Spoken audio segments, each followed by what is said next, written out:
Bapak Ibu sehat? Semangat.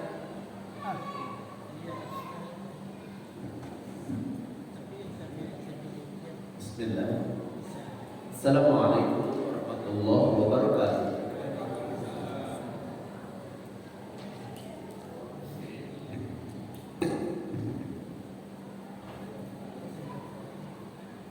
Innal hamdalillah nahmaduhu wa nasta'inuhu wa nastaghfiruh. Segala puji teruntuk hanya untuk Allah. Nahmaduhu, tempat kita memujinya. Wa nasta'inuhu wa nastaghfiruh. Setelah memuji Allah, wa nastaghfiruh, kita minta ampun, bergantung harap. Setelah bergantung harap dan meminta hanya padanya, wa nastaghfiruhu, lalu meminta ampun. Bapak Ibu hadirin yang dimuliakan Allah, dalam kehidupan sehari-hari Allah meminta kita melakukan 3 perkara ini. Dalam keadaan dan situasi apapun, memuji Allah menjadi bahagian terpenting menunjukkan pribadi seorang mukmin. Dalam keadaan apapun, dalam ketika dapat nikmat atau dalam keadaan diuji. Ini ada senior kami bangsa, insyaallah. Kami sama-sama S2 dulu tahun 2004.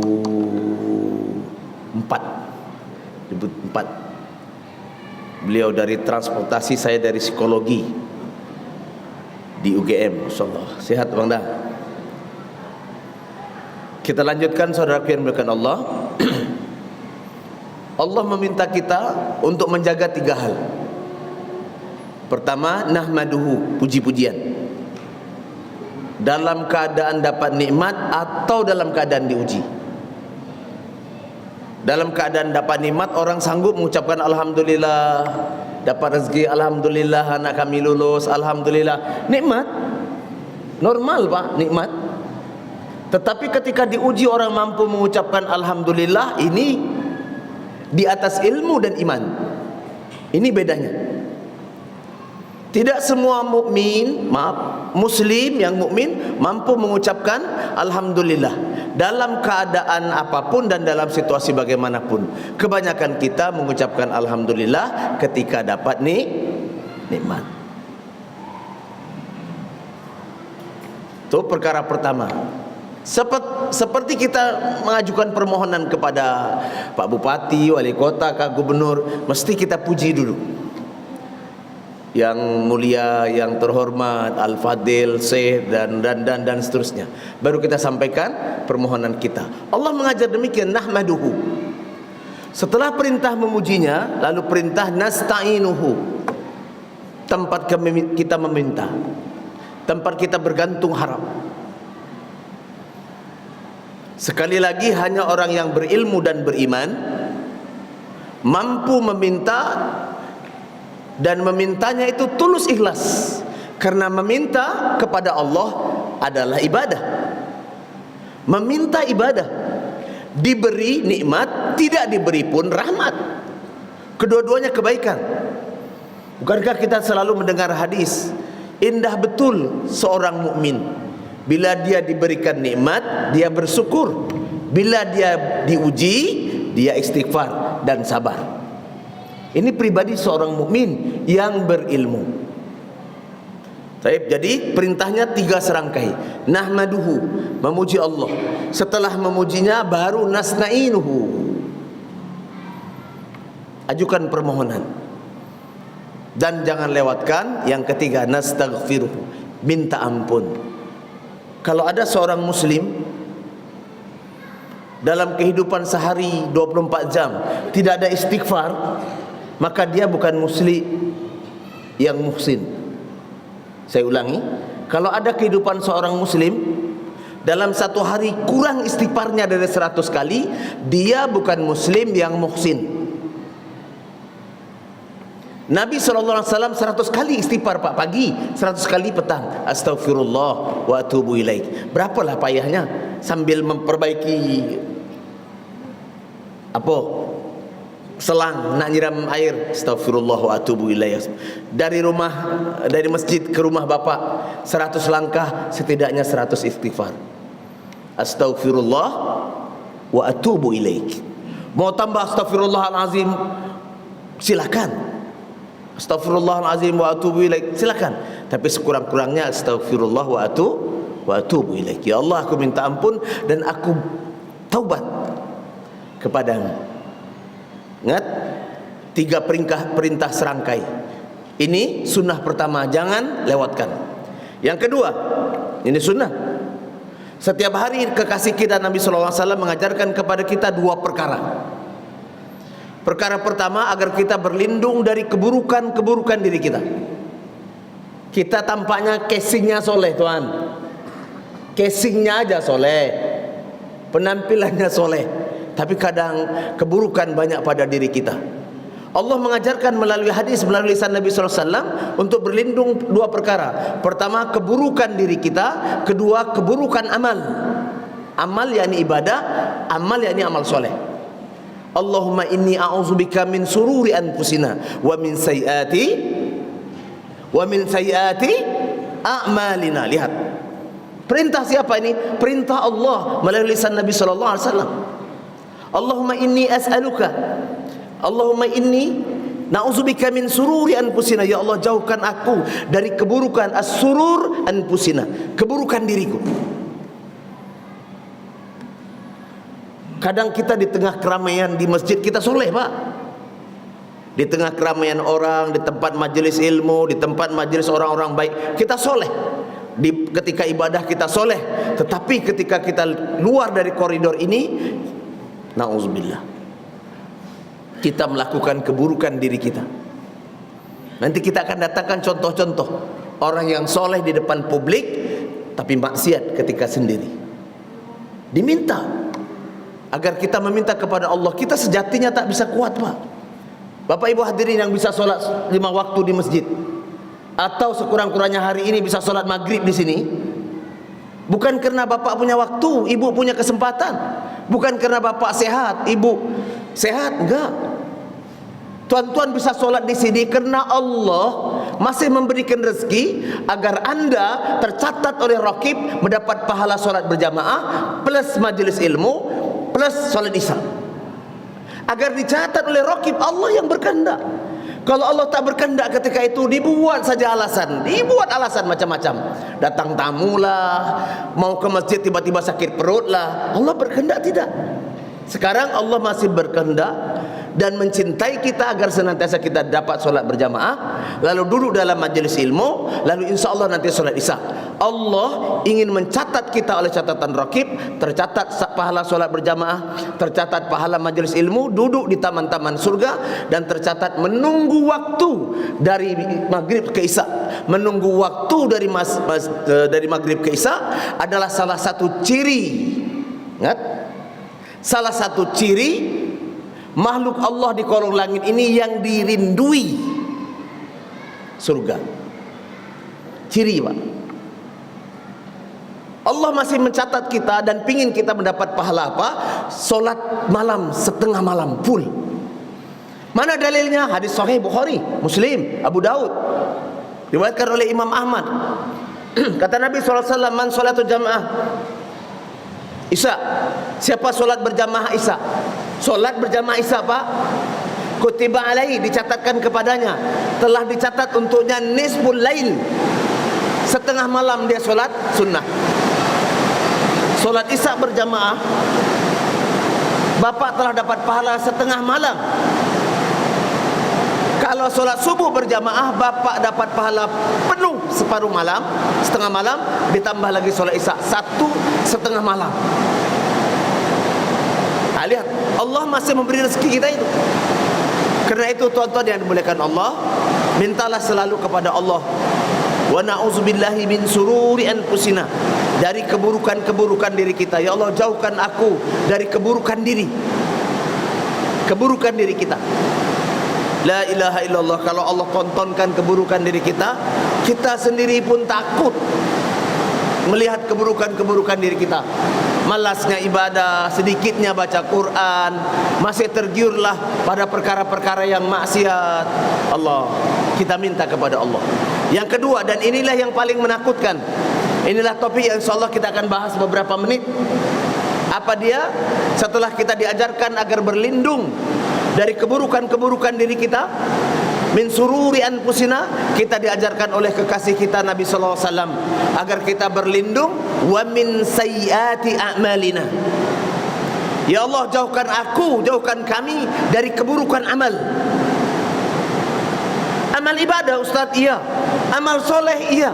Kok ada amal soleh buruk? Mana ada amal soleh buruk? Amal soleh kok buruk? Baik, saya kasih contoh. Iqamat, qomat. Allahu Akbar, Allahu Akbar. Asyhadu an la ilaha illallah, asyhadu anna Muhammadar Rasulullah, hayya 'alas shalah, hayya 'alal falah, qad qamatis salatu, qad qamatis salah. Kalimat ini baik atau buruk? Jawab, kalimat ini baik atau buruk? Pastilah baik. Pastilah baik. Baik kalimat iqamat ini. Semuanya baik. Allahu Akbar, Allahu Akbar. Asyhadu an la ilaha illallah, tasahhud. Asyhadu anna Muhammad, qad qamatis salatu, qad qamatis. Baik, kalimat baik. Allahu Akbar, baik. Tapi coba tuan-tuan lakukan. Tuan-tuan lakukan, mau solat sunat rawatib, contoh. Mau solat sunat rawatib. Solat sunat rawatib apa Ustaz? Solat sunat rawatib maghrib, contoh. Sebelum ini azan kita mau solat sunat maghrib, atau solat rawatib qabla isya atau ba'da isya. Solat rawatib ba'da isya. Tiba-tiba kita qomat, Allahu Akbar, Allahu Akbar, asyhadu an la ilaha illallah, asyhadu anna Muhammadar Rasulullah, hayya 'alas shalah, hayya 'alal falah, qad qamatis salat, qad qamatis salah. Allahu Akbar, Allahu Akbar. Baru kita takbiratul ihram, solat sunnah ba'da isya, qabliyah, ba'diyah isya. Allahu Akbar. Dapat pahala atau tidak?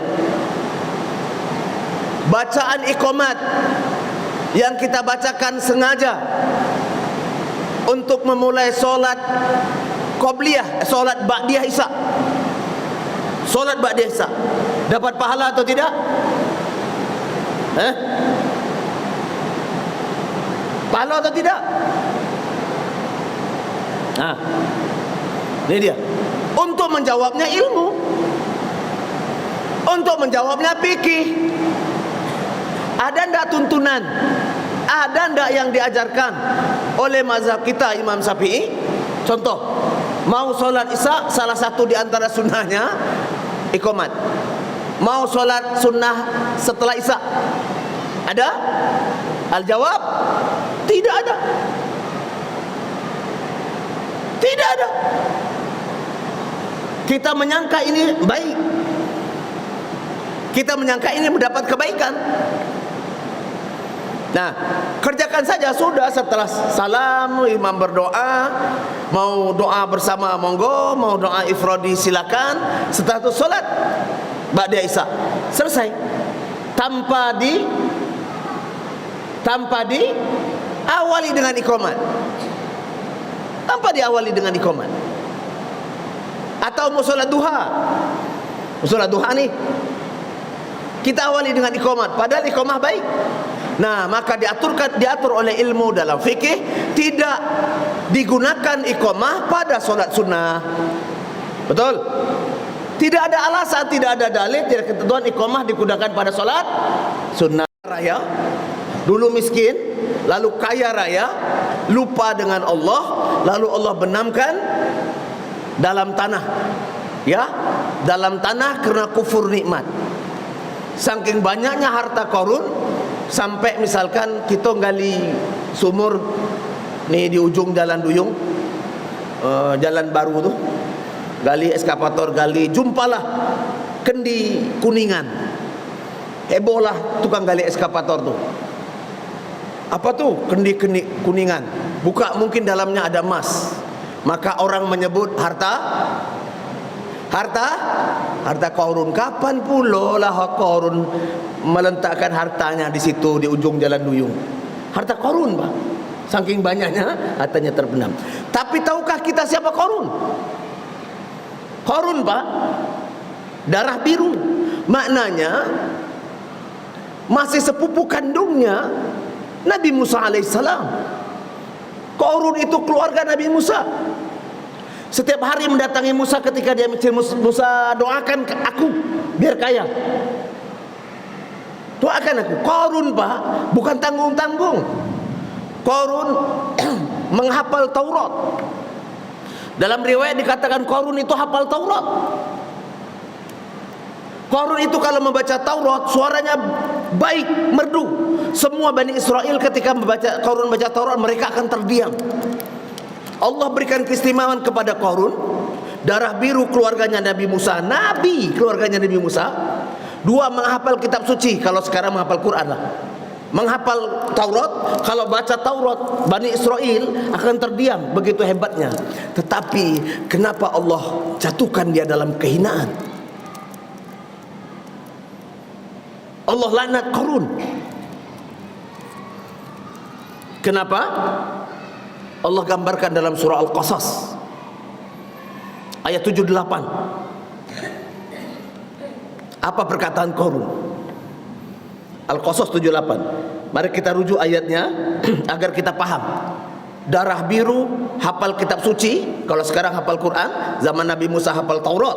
Suaranya bagus dalam membaca Al-Quran, suaranya bagus dalam membaca Taurat. Suaranya sangat baik dalam membaca Taurat. Tetapi Allah hinakan. Allah gambarkan perkataan Qarun. Qarun berkata, "Innama utituhu ala ilmun indik." Aku ini, kata Qarun, aku ini bisa sekaya ini. Innama utituhu, aku dan kekayaanku ala ilmin indik, di atas kemampuan, di atas kehebatan ilmuku. Tuan-tuan yang dimuliakan Allah, pelajaran apa yang kita petik dari Qarun? Kebanyakan orang soleh, kebanyakan orang soleh, anda yang soleh, menjaga solat 5 waktu, beribadah, soleh, Iblis laknatullah tidak akan menggelincirkan anda untuk berlaku maksiat. Enggak. Orang soleh tidak akan digoda untuk melakukan maksiat, membunuh, enggak, berzina, enggak. Orang soleh akan terus tetap pada kesolehannya, tetapi iblis menggodanya agar sombong. Sombong saja Pak. Berilmu, alim Qarun itu berilmu, hafal kitab suci. Tetapi apa perkataannya? Qala utituhu. Aku. Tuan-tuan ini bukan Allah. Kenapa Allah tunjukkan ini menjadi bahagian terpenting agar kita bisa tahu, ya, bahwa amal soleh kalau tidak di atas tuntunan Nabi SAW, dia menjadi perkara yang mubazir. Menjadi perkara yang mubazir. Amal soleh akan menjadi ibadah yang Allah terima ketika di atas tuntunan Nabi SAW.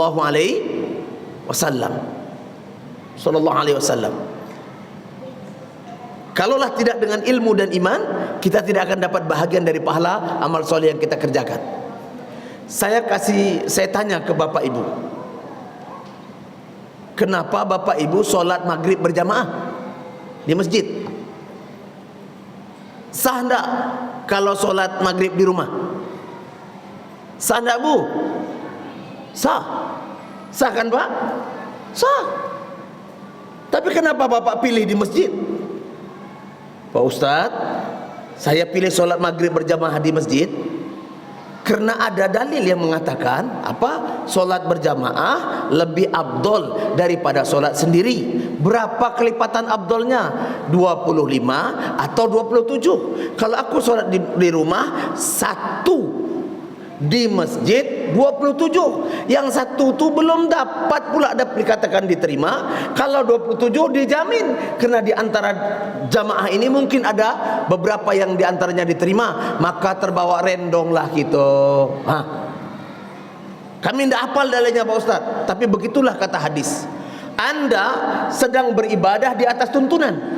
Ini yang masuk tuntunan. Tidak mesti hafal dalil Pak, biar Ustaz aja lah. Ini Ustaz muda nih, Ustaz itu menghafal hadis dan dalil. Tapi cukup kita mengatakan bahwa solat berjamaah mendapatkan kelebihan 25 atau 27 keutamaan. Itu kita jadikan pegangan. Berarti solat berjamaah yang kita lakukan di atas ilmu dan di atas dalil. Ini maknanya. Jangan lakukan. Walaupun itu baik. Contoh, Bu, saya kasih contoh. Contohnya Bang Asad lah. Minggu ini dia usianya udah 60 Bang dah. Belum ya? Belum kan? Belum 60, dia baru 45 lah. Tampaknya tak berubah sejak zaman sekolah dulu, Bu. Dah pensiun tapi tak berubah. Tetap kalem, tetap manis, tetap handsome, luar biasa, Masya Allah. Saya doakan dia selalu sehat. Okey, panjang umur, murah rezeki. Katakanlah Bang Asad ini minggu ini umurnya 60. Contoh aja nih, minggu ini umur 60. Alhamdulillah Ustaz, sudah ini besok hari Rabu saya umurnya 60. Ada duit sedikit sedekah ke panti asuhan. Ada duit sedikit, istri suruh masak, antarkan ke rumah yatim. Kumpul keluarga, anak-anak, buat makan. Sedekah sudah, sedekah anak yatim sudah, sedekah ke anak-anak sudah, alhamdulillah. Tiba-tiba malam sebelum tidur, ada apa lagi yang belum saya lakukan? Mau solat sunat syukur lah. Lalu beliau pun berwudu, ambil wudu, kamar mandi, gelar sajadah. Gelarkan sajadah nih. Niatlah solat sunnah, solat sunat syukur. Usolli sunat syukur. Sengaja aku solat sunat syukur. Alhamdulillah Allah kasih umur 60 tahun, badan sehat, bisa ke masjid, tidak ada kurang. Alhamdulillah. Maka solat sunat syukur dalam rangka 60 tahun ulang tahun kita dan kita sehat. Allahu Akbar. Allahu Akbar. Sami Allahu man hamidah. Rakaat pertama, rakaat kedua, Assalamualaikum warahmatullah, Assalamualaikum warahmatullah. Ya? Kalau mau solat sunat mutlak. Solat sunat mutlak boleh? Boleh. Berapa sanggup? 1000 rakaat. Nah, paham ya Bu? Ibu, paham ya? Atau kita tengah naik mobil, stop, belantak orang, depan belantak, pop, belakang belantak, mobil kita enggak. Keluar dari motor, alhamdulillah selamat, anak sehat dalam mobil, tak ini ada musola. Yuna cepat solat sunat syukur, kita enggak dilantak orang. Ada di buek? Nah. Inilah perkara akidah. Ini perkara akidah. Sujud syukur, karena itu syariatnya. Tapi kalau bapak ibu setelah itu Allah Akbar, aku bersyukur, aku sholat sunat mutlak, nih mantap. Karena sholat sunat mutlak tidak ada batasannya. Ikhwan, bukan membatas-batasi dalam ibadah, tapi kita ingin tunjukkan dalam cara beribadah dan beramal soleh di atas tuntunan Nabi SAW. Kalau tak, orang akan buat macam-macam Pak agama ini. Ya Allah, ya Rabbi. Kemarin kita panggil di IKMI, Ustaz IKMI. Ini direkam pula nih. Tapi tak apalah, biar tuan-tuan paham. Datang mengajarkan. Macam-macam yang diajarkan Bang Dah. Saya sebut nanti namanya. Apa yang diajarkan? Bapak ibu kalau sudah masuk surga, sudah dapat nikmat surga, sudah dapat menyebut jumpa dengan Allah, kira-kira perlukah Allah? Perlukah Allah itu kita sebut Tuhan? Perlu atau tidak? Perlu atau tidak? Menurut dia tidak perlu. Bang Dah dulu sudah diangkat nikah dengan ayah untuk aku nikahkan kau bulan dengan anak kandungku, aku terima. Itu namanya nikah zahir. Nikah batin itu dilakukan sekali seumur hidup atau setiap hari. Aku menikahkan diriku dengan kau. Kau terima? Terima. Itu nikah batin. Baru sah kalau tak dianggap berzina. Kalau ada udah asal kita kembali baru. Contohnya bukan Allah. Diajarkan masyarakat awam ini kok. Ini sudah kita panggil ini, sudah kita ini. Dari mana dapat nih? Siapa gurunya? Mana kitabnya? Di mana belajar? Dia mengatakan dia belajar dari ilham yang Allah berikan. Sampai puncaknya dia mengatakan kalau sudah sampai di akhirat tak perlu lagi ibadah dan sholat. Karena Allah itu sudah bagian dari dirinya. Nah, ini sama kepada paham wahdatul wujud. Contohnya bukan ya, itu tadi tentang ini. Saya kasih contoh yang lain. Ali bin Abi Thalib mati terbunuh. Siapa yang membunuh? Yang membunuh Abdurrahman bin Muljam. Abdurrahman bin Muljam ini siapa? Setengah riwayat mengatakan dia termasuk sahabat kecil. Siapa Abdurrahman bin Muljam? Abdurrahman bin Muljam adalah orang yang hafal Quran. Pak. Sepanjang malam dia sholat tahajud sampai pagi. Siang hari dia puasa. Ketika Ali sakit, orang berkata, Ali, mintalah kepada Allah agar sembuhkan. Kami khawatir kalau engkau wafat, sementara engkau adalah pemimpin kami. Apa jawab Ali? Sungguh aku tidak akan wafat kecuali salah satu dari bagian tubuhku telah berdarah-darah karena ditikam atau dibunuh oleh musuh. Ali bin Abi Thalib. Dan benar yang membunuh Ali bin Abi Thalib adalah Abdurrahman bin Muljam. Siapa dia? Menghafal Quran. Ketika ditangkap, mau dipancung, dipotong tangannya kakinya oleh para sahabat. Apa perkataan Abdurrahman bin Muljam? Apa kata Abdurrahman? Silakan mutilasi, silakan potong tangan, kaki, telinga, silakan potong. Tapi saya hanya meminta satu saja, janganlah kau potong lidah. Kenapa? Karena sungguh dengan lidah aku bisa bertasbih memuji Allah, istighfar padanya dan membaca Al-Quran. Abdurrahman bin Muljam pancung, punya hotelnya tidak jauh dari kita, punya hotel, punya rumah sakit, kaya. Saya sebutkan namanya, Bapak pasti tahu. Datang kepada saya, dia berkelahi atas harta warisan.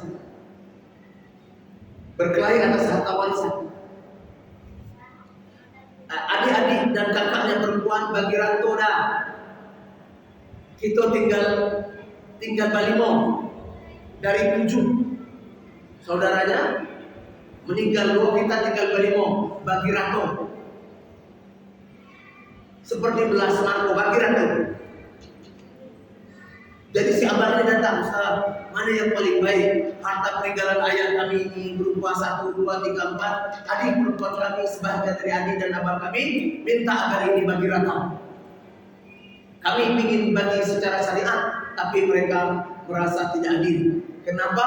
Karena laki-laki mendapat 2 bahagian dibanding perempuan. Tinggal 2 laki-laki, 3 berusi. Kalau dibagi rata, dapat semua. Kalau dibagi berdasarkan hukum waris, tentu 2 laki-laki, 2 bahagian. Kalau ada 5 kakak beradik, menjadi 7. Menjadi 7 karena yang 2 bagian abangnya dan salah satu adiknya. Minta pendapat, datanglah dia minta pendapat mana yang paling baik. Saya bilang, mana yang paling baik menurut ilmu dan sunnah, menurut syariat, atau mana yang paling baik menurut tuan-tuan? Saya balik lagi, mana yang paling baik menurut ilmu dan sunnah, menurut syariat, atau mana yang paling baik menurut bapak ibu? Tolong putuskan. Baiknya menurut siapa? Baiknya menurut tuan-tuan, tak perlu datang ke saya. Pergi saja ke notaris, bawa kalkulator, lagi. Betul tak? Selesai. Tak bayar. Tapi kalau pingin datang kepada saya, berarti pingin mengikuti syariat. Itulah Pak Ustaz. Ada tidak cara syariat, tetapi adil di kami. Cara syariat adil di kami. Dia mau cara syariat, tapi bagi rantau. Tak ada zamannya. Tetap paling rumus paling sederhana, bahagian laki-laki 2 kali bahagian perempuan. Bapak Ibu yang Allah, setelah kita memahami itu, kita kalau ditanya beragama, dia beragama. Tetapi kadang kita tak paham. Sebab itulah maka butuh ilmu. butuh ilmu. Jangan pernah berhenti untuk duduk dalam majelis ilmu. Kita tak menyindir sana sini, tidak. Kalau itu ilmu, itu ada dalil, maka lakukanlah.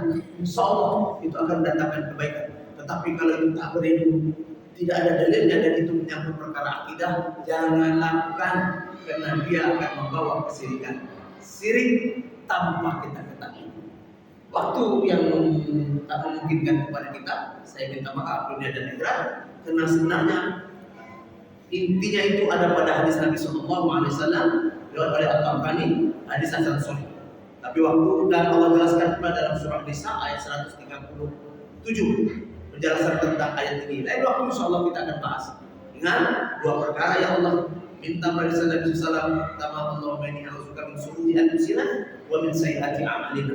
Ya Allah,